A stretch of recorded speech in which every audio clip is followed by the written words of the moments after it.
Welcome to Dear Diaspora, a podcast celebrating the African diaspora and the change makers, innovators, and entrepreneurs working to make our world a better one to live in. I'm your host, Ndulwa Kowa. Let's get started. Welcome to season 3 of the show. I am so excited to be back with brand new episodes of Dear Diaspora. If you are a new listener, thank you so much for tuning in. I really hope you enjoy the content and the episodes. And be sure to follow the podcast on social media at Dear Diaspora for daily updates and inspirational content. So today's episode is a rewind and throwback to an earlier episode that was recorded in January of this year.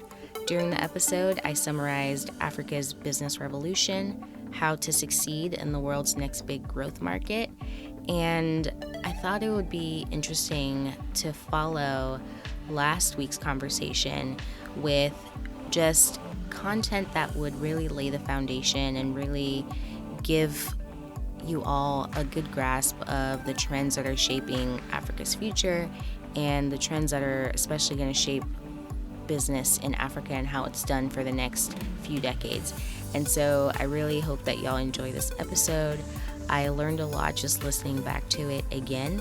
And to the new listeners who haven't had a chance to go all the way back to episode 22, I hope that you enjoy this content. Alright, so before we get into the episode, I am so excited to share that there's now a way you can officially support the show. Dear Diaspora is now on Patreon. Patreon allows you to support your favorite content creators, and in exchange, you get exclusive content only available to you via the Patreon platform. I'll be putting out bonus episodes and video interviews on there, and you also get access to podcast merch and opportunities to become a part of the show by either becoming a guest contributor or a guest collaborator. I would love your support as I continue to grow the show, so please visit patreon.com/Dear Diaspora. That's patreon.com/Dear Diaspora, or check out the link in the show notes to learn more and become a patron today. Today's episode is brought to you by Certified Africa. If you are interested in returning to, investing in, or visiting the continent, Ghana is such a wonderful place to start. That's why I'm so happy to partner with Certified Africa, a company that specializes in unique travel experiences that connect Black travelers to movers and shakers on the African continent. This December, I'll be heading to Accra, Ghana for Certified Africa's New Year's Eve in the Motherland Beyond the Return experience, and I'd love for you to join us. There will be opportunities to network with entrepreneurs, meaningful cultural experiences, and much more. Check out the show notes for more information or visit DearDiasporaShow.com to learn more. Oh, and using discount code Dear Diaspora gets you 10% off the entire trip. Now, back to the show. Africa's Business Revolution is co-authored by Acha Leke, Mutsa, Chironga, and George Desvaux. So a little bit about them. Acha Leke is first, like a pretty big deal. He's the chairman of McKinsey & Company's Africa practice and leads the firm's expansion across Africa. So if you aren't familiar with McKinsey & Company, they are one of the largest, if not the largest, consulting firms in the world.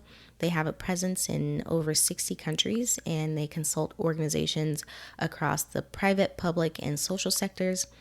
Mutsa Chironga is an executive at Nedbank, one of South Africa's largest banking groups. He was previously a partner at McKinsey & Company, where he served banks in a dozen African countries, mostly capturing growth opportunities. And lastly, George Desvaux is a senior partner at McKinsey & Company and former managing partner of its Africa and Japanese offices. So he helped build the firm's consumer insights and analytics capabilities. So these three gentlemen are more than qualified to write about how to really succeed in Africa as far as business goes. They've all helped organizations navigate doing business on the continent for decades, and they put together a really great book. So the goal of the book is to essentially provide an overview of what it takes to succeed in Africa. It was really written for global business executives looking to expand their operations in Africa, and also for those that are just seeking a roadmap to access the continent. I think that it's imperative that people who have an interest are informed about what it takes to succeed there, because you can't just like cut and paste your business model and think it's going to work on the continent. Africa has 54 very different countries. What works in Nigeria or Ghana may not necessarily work in Zambia or Zimbabwe. And that's just the reality. That's just how things work. Just like you wouldn't expect a super successful New York, let's say, retailer to do really well in like rural Nebraska. Like that's just not how things work. You have to be really thoughtful about your product and or your service and what problems it really has the ability to solve for the consumers in the market that you're trying to enter. I always think back to what one of my guests said in episode 13. So that was with African Tech Roundup's Andile Masugu. And he said that in order for you to be really successful on the continent, you can't just hop in and out of the ecosystem. So if you want to be successful doing business, you have to have a presence there. You have to spend a significant amount of time learning about consumers, learning about their needs, learning about people's pain points, and learning about whether or not your product would actually fit this market that you're targeting. And who does a really great job of doing this? Chinese companies. A lot of Chinese companies, have had a presence on the continent for decades now. And one example that I think of is the techno phones. And if you go back to episode 13, we kind of talked a little bit about them.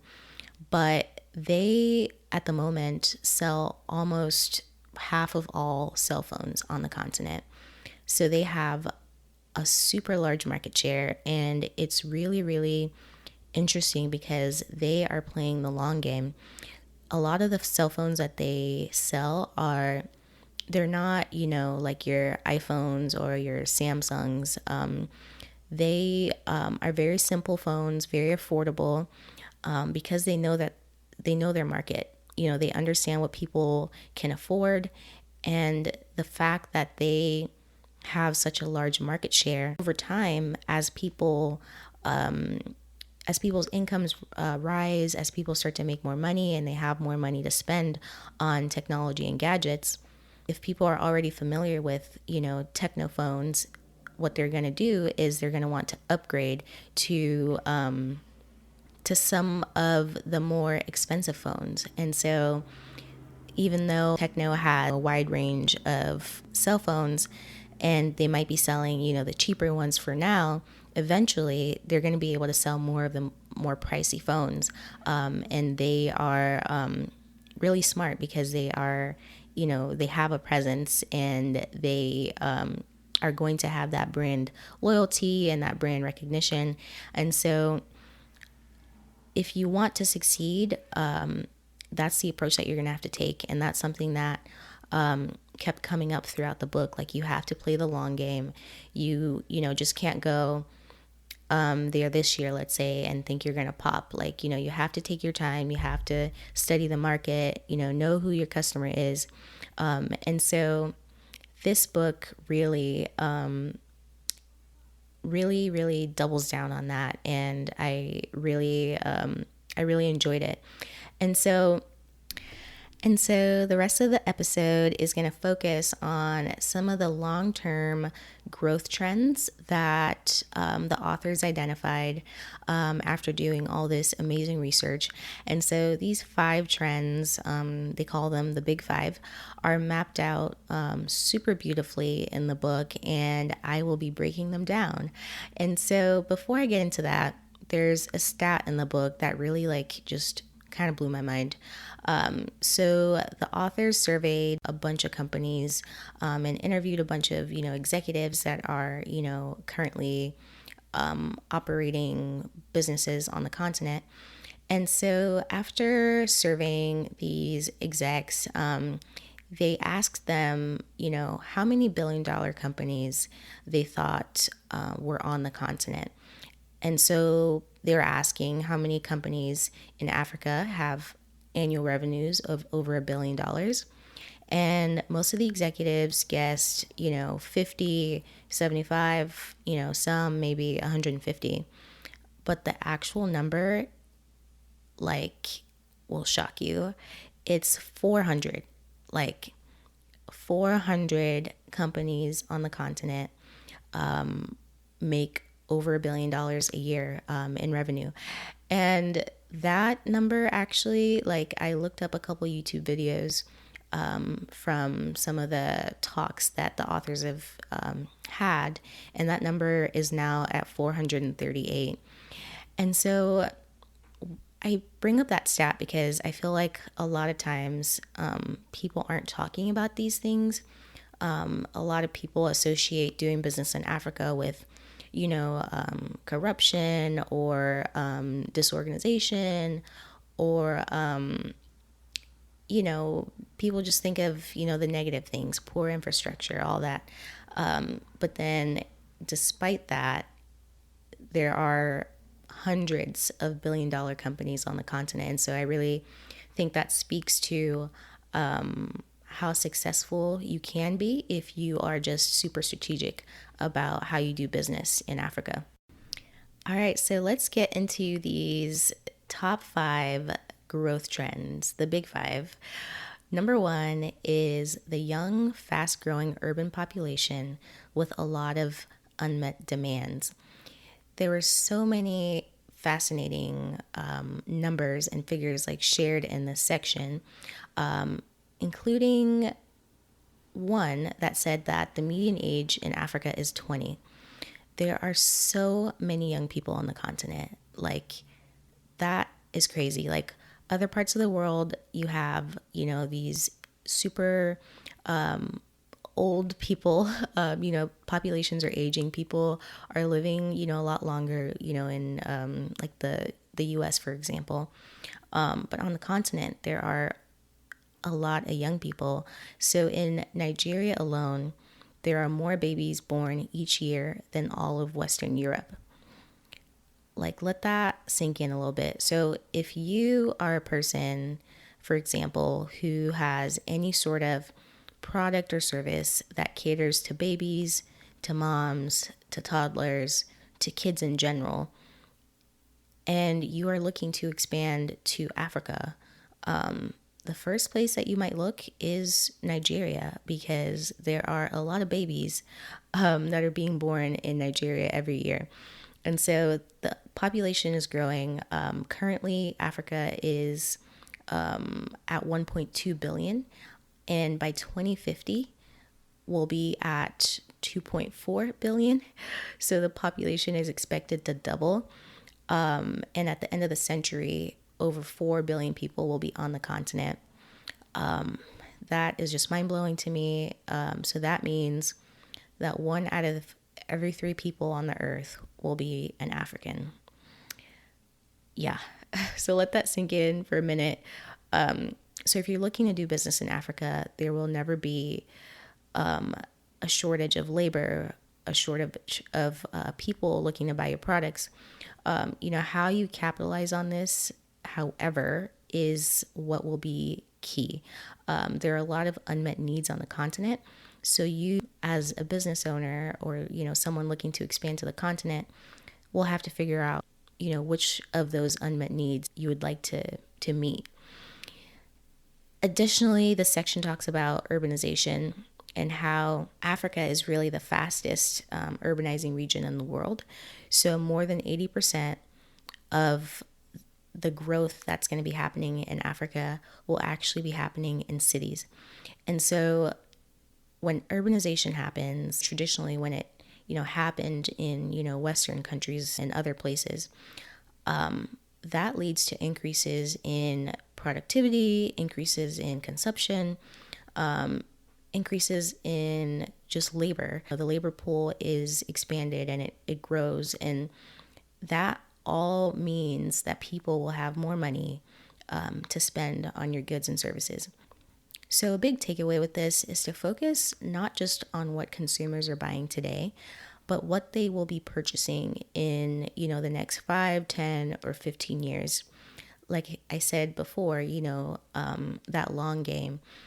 Even if, at this point, African consumers aren't ready for a particular product, in the next 10 years, they might be, the perfect market for that product. And so all the new babies, being born will need access to housing, access to clothing, and access to food, access to, appliances, loans, all those things, I think are just super important to think about. And so that number one trend, the young, fast growing urban population that has, just all these unmet needs, like you could be that person or you could be that company to meet the needs of this urbanized population. All right, so the second trend is Africa's coming industrial revolution. So if you didn't know that Africa has an actual manufacturing sector, now you know. There are a lot of goods that are actually produced in Africa. If you go back to that episode 13, I actually talked about the Mara Group and how they are producing the first completely made in Africa cell phones. And so you see a lot of that happening. There are a lot of garment manufacturers, bottle manufacturers, automotive manufacturers as well. And so I don't think a lot of people know that. And I'm just now learning a lot, even about some of the, more the garment manufacturers and things in Ethiopia. And so anyway, so Africa's current manufacturing output is at $500 billion, and it actually has the opportunity to double its manufacturing output to 1 trillion by 2025. So that's in 5 years, and this book was written a couple years ago, and so it would be really cool to see just more manufacturing happening on the continent and more, made in Africa things. I think that would be great to see. And so a lot of this growth is going to come from actually meeting the needs of African consumers. And a lot of this manufacturing is going to be intra-African. So it's going to be for African consumers and not necessarily for exports. It has a potential, obviously, to become very focused on exporting, but there are, the trend before mentioned, a lot of unmet needs on the continent. And the fact that we are currently working on building up our capacity to manufacture goods for the continent, I think is really great to see. So countries like Ethiopia are leading the way. The book talks about Ethiopia and one of their industrial parks called Hawassa Industrial Park. And so they actually produce shirts, jackets, and socks for labels like Tommy Hilfiger and Calvin Klein, using machines that run mostly on hydroelectric power. That is revolutionary, and I really hope that's a model that a lot of African countries use and follow.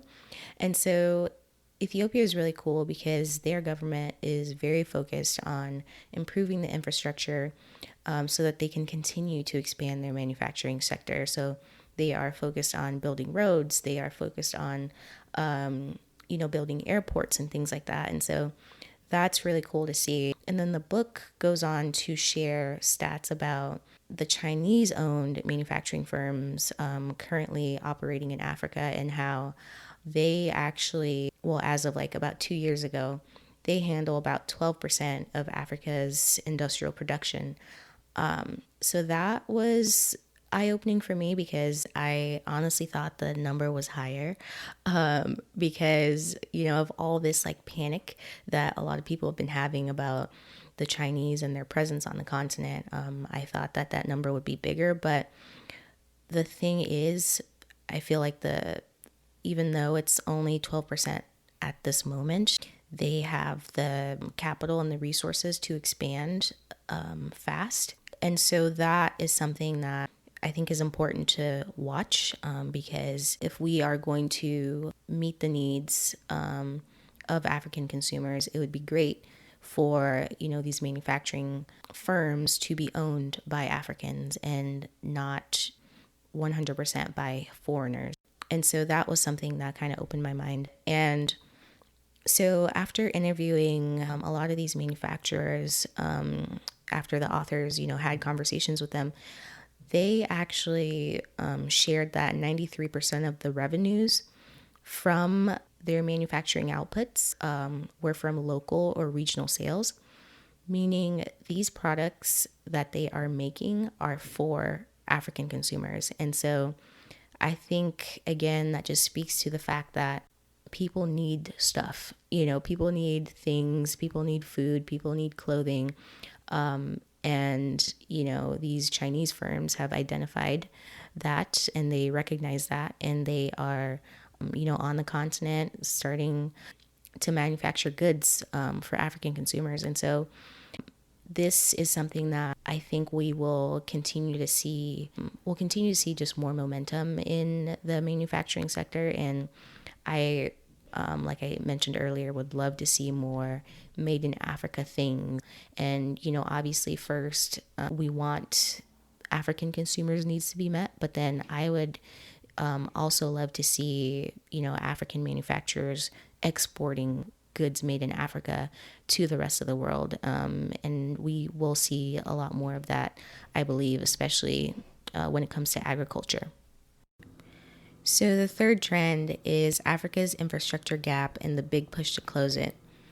So the section starts off with a quote by Jack Ma. He's the founder of Alibaba. And it says, if the government does not have a solution to any problem, it is an opportunity. If people complain, it's an opportunity. And the authors go on to say that they recommend businesses adopt that same mindset when it comes to Africa's big infrastructure gaps. So instead of, waiting for the government to intervene and to say, like, okay, we're going to fix this problem, what a lot of people are doing currently is taking matters into their own hands and trying to solve some of the most pressing issues like access to power. So currently there are actually 600 million people in sub-Saharan Africa that lack access to power. That is over half of the continent, essentially, or about half of the continent. And this presents major challenges for a lot of companies, for people just in general. If you don't have access to electricity, the cost of doing business is just significantly higher. And for any business to work, you need energy. Like, energy runs everything. And so as a solution, a lot of companies are actually having to generate their own electrical power, or they have backup generators on site. So clearly this is going to cost a lot more than it would if, there was reliable access to power. So this, on like a positive note, actually provides opportunities for entrepreneurs. And there are a couple examples that are listed out in the book. And one of them is of a company called Mkopa. So they are a Kenyan-based startup, and they have sold solar power kits to hundreds of thousands of mostly rural households.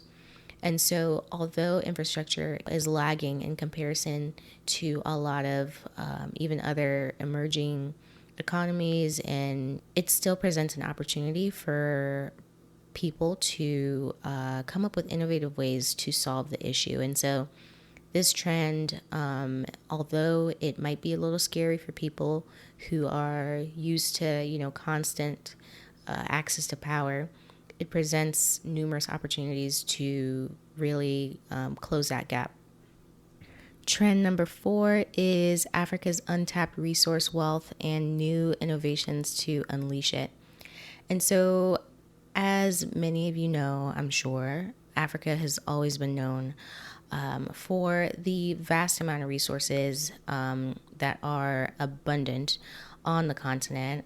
We have lots of arable land. We have, in some places, really good climatic conditions that are conducive to agriculture. And so the book gives an example of Nigeria, which has as many as 30 million smallholders, so 30 million small scale farmers who produce more than 90% of the country's farm output. So these small scale farmers are typically, subsistence farmers who grow only enough for, just for their families, just for them to have enough to meet their needs and to feed their families. And as a result, even though Nigeria has 80 million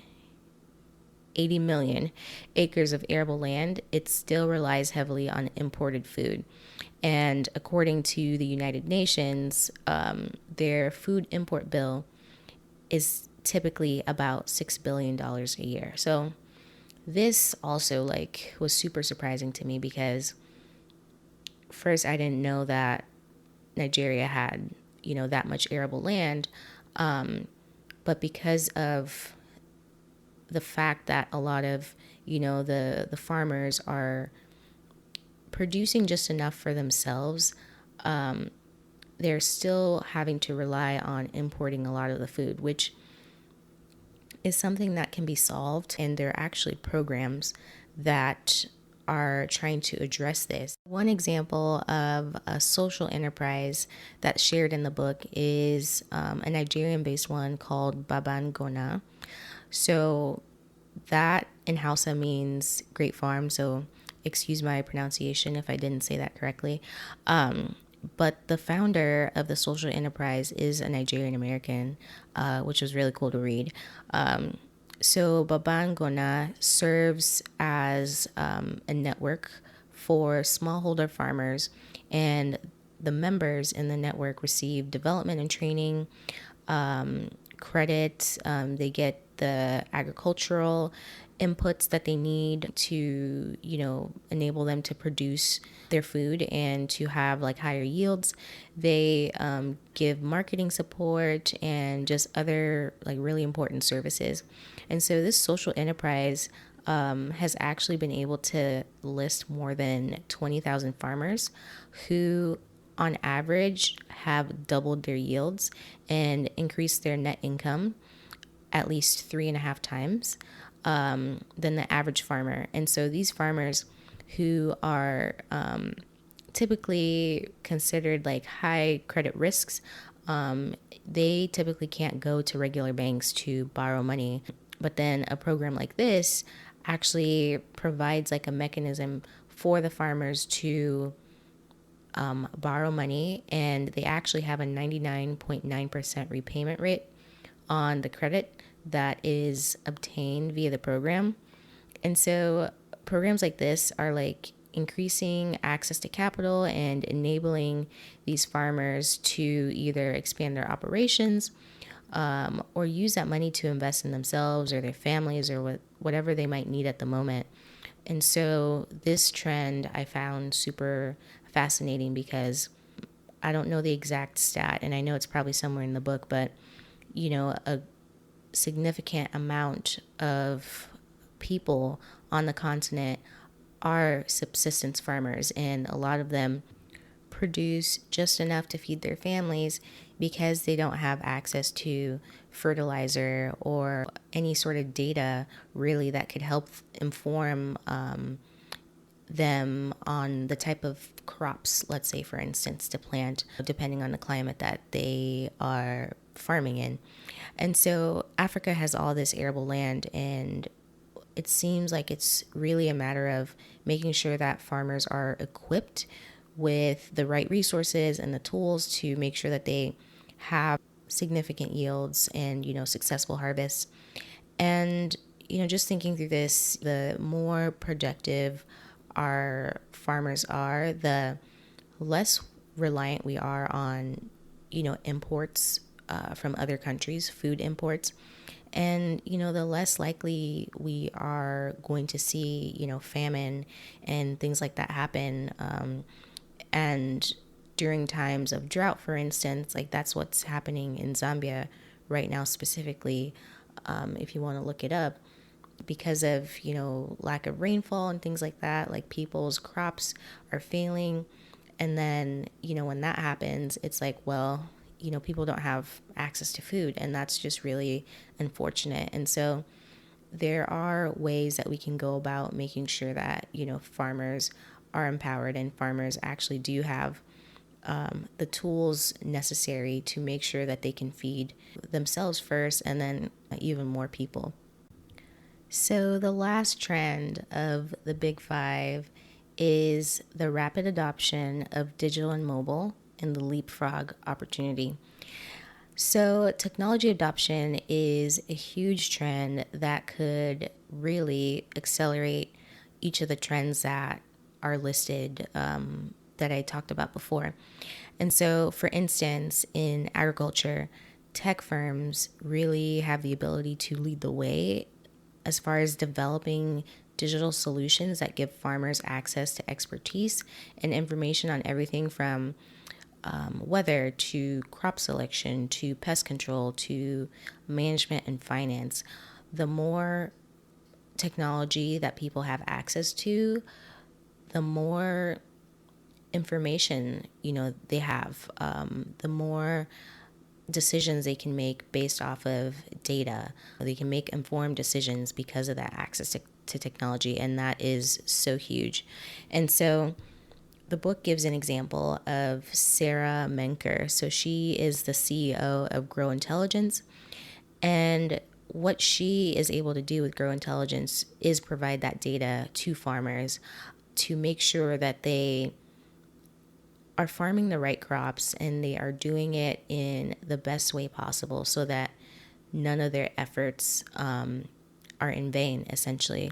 And so she gives an example of where a small scale farmer with the access to the right data can start to produce specialty crops for particular industries, like the beauty industry, versus, just growing maize or corn to eat. And so she talks about how this would, significantly increase the income of the farmer because, prior to having this data that says like, oh, you can actually grow, this type of crop, and this crop is something that this one beauty company relies on to create their products. Prior to that technology and that data being accessible to the farmer, the farmer would just continue with, the same old same, like the same crops and things that they were, that they have planted in the past. But then having access to this information opens farmers up to so many more opportunities to earn a living and, actually make enough money to provide for themselves and for their families. So you really can't talk about technology adoption without talking about the internet and how powerful it is.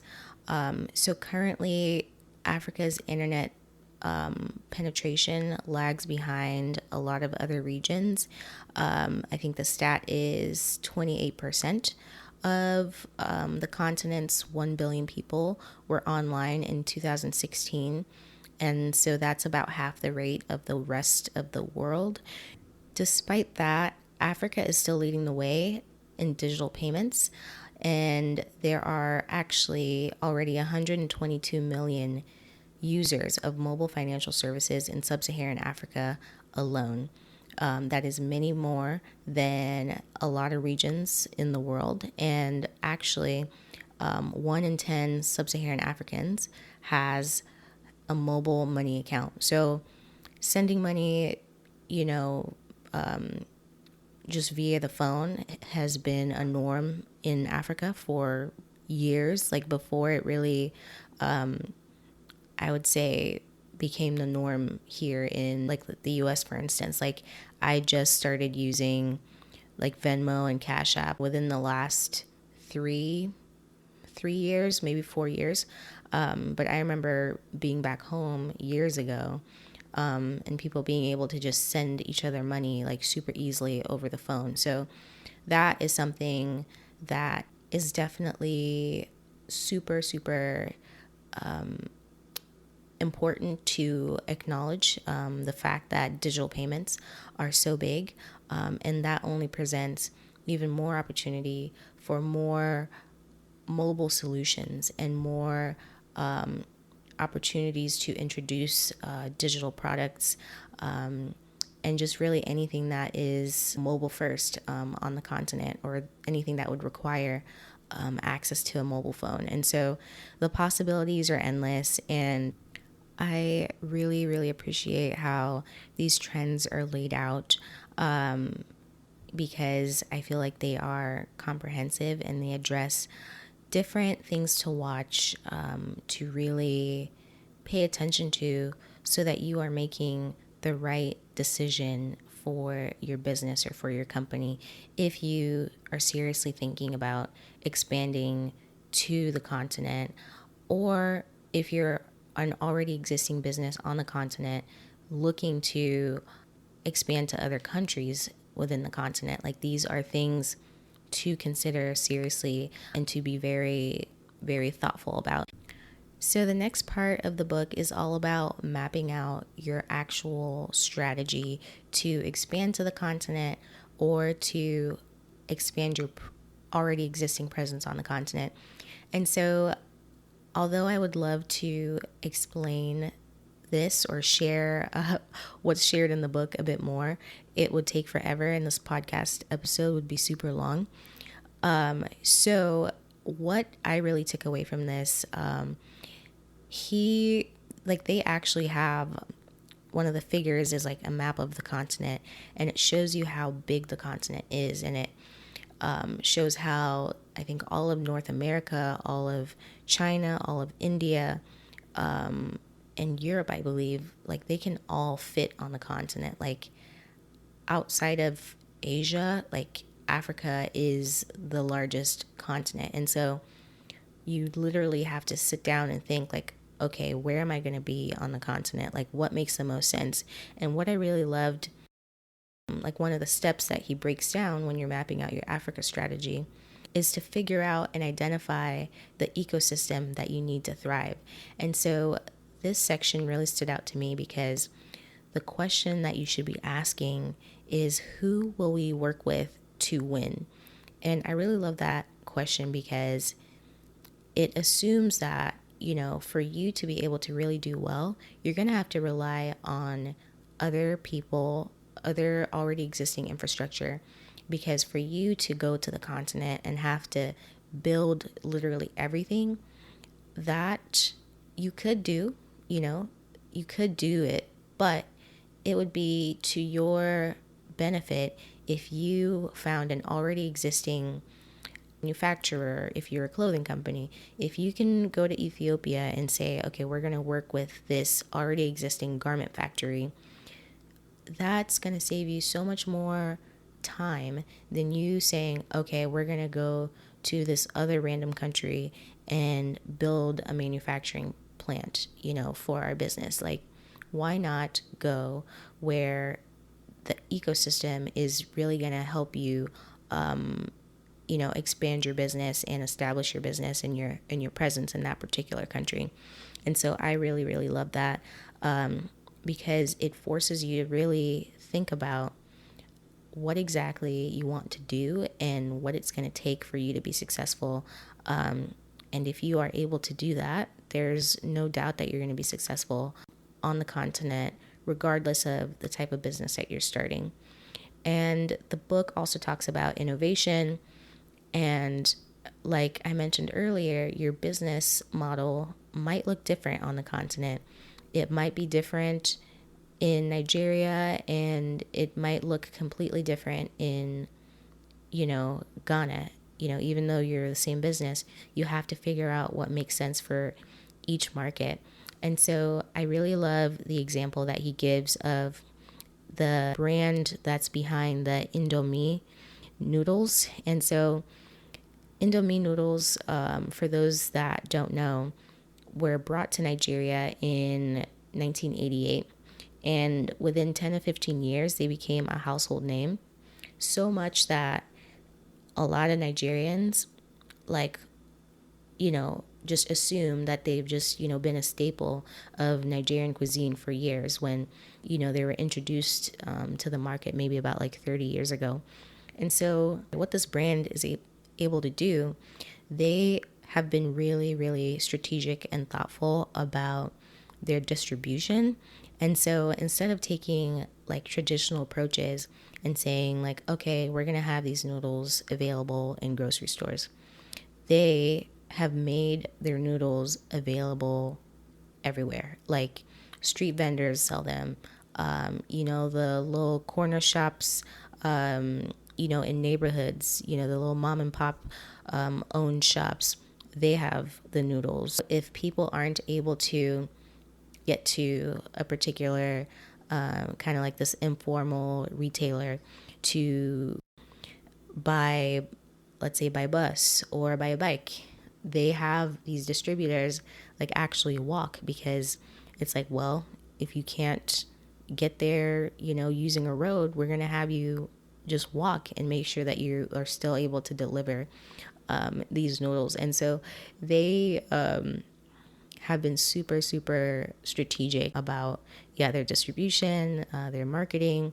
They have these school-based fan clubs where they are engaging with young students and, having these fun clubs to really create these little super fans among the young kids. And, that's super powerful, because if kids really enjoy your product, obviously that's going to convince the parents to buy the product. And then when those kids get older, the kids will continue to be loyal to that brand and continue to buy those products. And so I really, really loved that example of, being innovative and really thinking through how consumers access your product. Because if it's a good product and it actually is addressing people's needs, you need to figure out how to get it to people, whether they are living in cities or they are living in more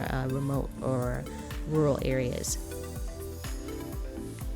So in summary, if you truly want to succeed on the continent, you have to be open to playing the long game, and you have to be willing actually to play the long game. Some of the most successful companies on the continent have been there for 20, 25 years, and they really are being very thoughtful and strategic about meeting the needs not just of consumers today, but the needs of consumers 5 years, 10 years, 20 years down the line. That's how you win in Africa, and I really hope that y'all enjoyed this episode.